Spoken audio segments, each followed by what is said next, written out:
The next diagram is the instructionals.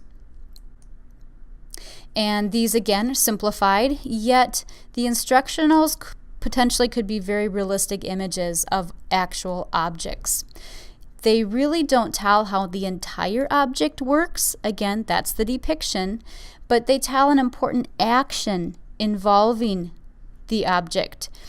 So think of it as a specific action, an important action. Realistic images of the object will be shown along with arrows, pointer boxes, or other visual clues. So when creating these during construction, again, shading is important, and entering into the three-dimensional world of the objects appear to be 3D.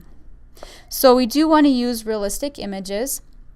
Again, no shading with, shading but not without the pen marks. We don't want that coloring book effect. And removing those non-essential elements. So we want to have it simplified. Here's an example.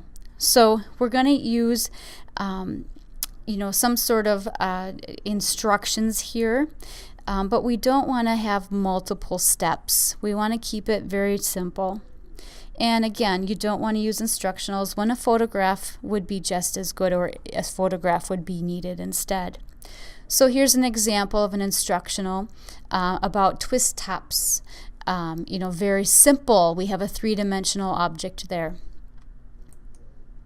Here's another example, Fix That Flat. This is from the State Farm Insurance magazine that came out explaining how to fix something. Now it's an instructional, right? We have step 1, step 2, step 3, step 4. So it's instructing me. You can think of it that way.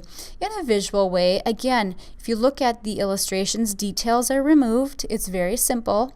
I do have pointer boxes. I do have some text to help explain, because that may be needed. And the numbering system, they don't necessarily have arrows here, but we know that 1 is first, 2 is second, 3 is third.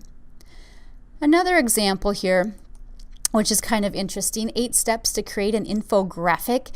Again, a lot of visual vividness here, and again, they are using a numbering system, so we know a sequence without having the arrows.